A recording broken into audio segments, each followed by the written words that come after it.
This is Venera 4, a Soviet space probe moments away from attempting the first landing on another planet, Venus.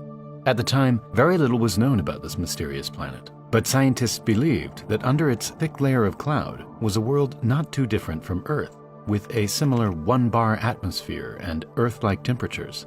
But little did they know what kind of world this poor little space probe was about to enter.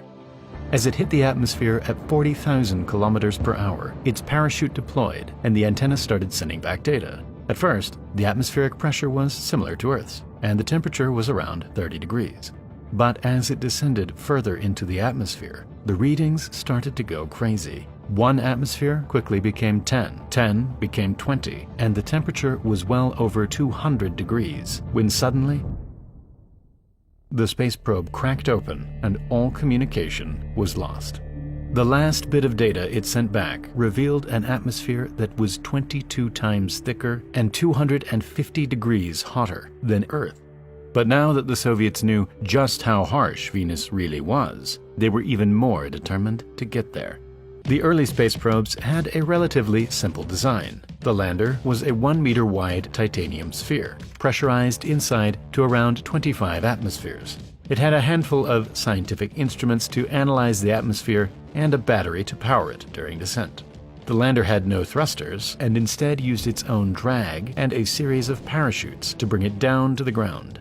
But with Venus's thick atmosphere, this turned out to be a problem.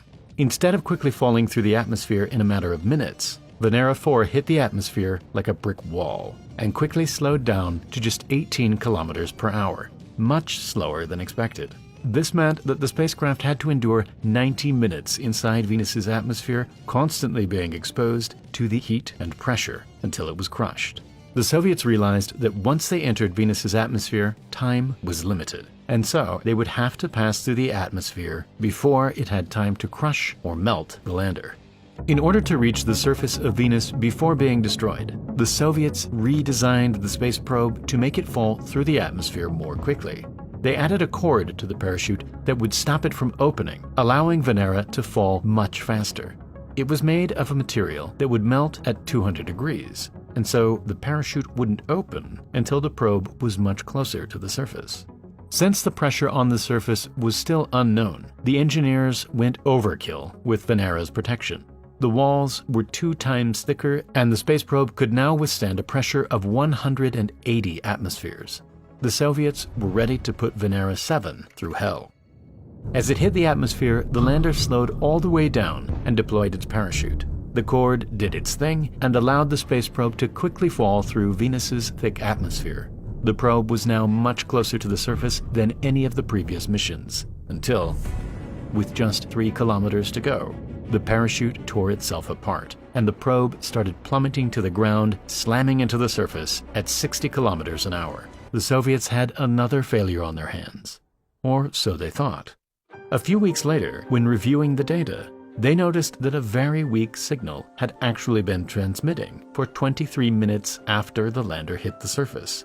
As it turned out, the lander actually survived, but it had been knocked onto its side, making the antenna's signal to Earth extremely weak. Incredibly, the last bit of data it sent out showed that the temperature at the surface was a mind-boggling 500 degrees. Since temperature was now the main problem limiting their time on the surface, the engineers came up with a genius but simple cooling solution for Venera 8. This system worked extremely well, and Venera 8 successfully made it to Venus and survived for an entire hour on the surface. All in all, the Soviets landed on Venus 8 times, with each mission sending back incredible images and scientific data about this mysterious planet. An achievement we're yet to repeat some 50 years later.